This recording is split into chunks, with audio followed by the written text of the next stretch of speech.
എന്താണ് നമ്മൾ സ്പെസിഫൈ ചെയ്ത ആ സ്മാർട്ട് ഗോൾ എന്ന് നമുക്ക് നോക്കിയാലോ? ഒരു എക്സാമ്പിൾ നമുക്ക് എടുക്കാം. ഇപ്പോൾ ഒരു കാർ വേണമെന്ന് ആഗ്രഹിക്കാത്ത ആരെങ്കിലും ഉണ്ടോ? എല്ലാവർക്കും ആഗ്രഹം ഉണ്ടാവും അല്ലേ? അത് നമ്മുടെ വിഷ് ലിസ്റ്റിലുള്ളതാണ് കാർ എന്ന് പറയുന്നത്.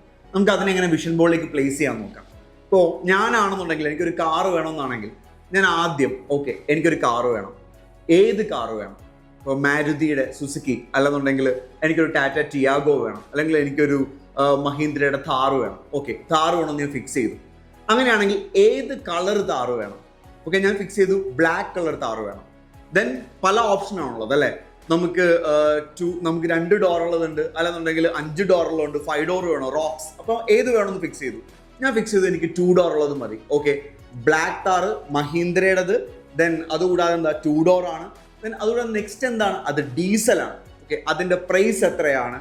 ഇത്രത്തോളം വളരെ സ്പെസിഫൈ ചെയ്തു. ഇനി എന്നെനിക്ക് വേണം, അതിന്റെ പ്രൈസ് എത്രയാണ്? ഇപ്പോൾ 16 ലാക്ക് ആണെങ്കിൽ 16 ലാക്ക് ആണ് എന്നാണ് ഞാനിത് പ്ലാൻ ചെയ്യുന്നത്. ഇപ്പോൾ എനിക്കൊരു 1 വർഷം പ്ലാൻ ചെയ്യാം. ഓൾറെഡി നമ്മൾ പറഞ്ഞു ഷോർട്ട് ടേം, മിഡ് ടേം എന്നൊക്കെ പറയുമ്പോൾ എൻ്റെ ഒരു മിഡ് ടേം ഗോളിലേക്ക് ഞാൻ എന്ത് ചെയ്തു? ഈ താറിനെ മാറ്റി. ഇനി അടുത്തതെന്ന് വെച്ചാൽ ഇതുമായിട്ട് കണക്ട് ചെയ്യാനായിട്ട് എന്തൊക്കെ കാര്യങ്ങൾ കണ്ടെത്താൻ പറ്റും? ഈ താറ് ഞാൻ എടുക്കാനുള്ള റീസൺ എന്താണ്? എനിക്ക് എന്തിനാണ് താറ്? ഈ താർ എടുത്താൽ ഞാൻ എന്തൊക്കെയാണ് ചെയ്യാൻ പോകുന്നത്? ഈ താറിനെ കുറിച്ച് ഞാൻ എങ്ങനെയൊക്കെയാണ് ആഗ്രഹിക്കുന്നത്? എന്തൊക്കെ ആഗ്രഹങ്ങളാണ് എനിക്കുള്ളത്?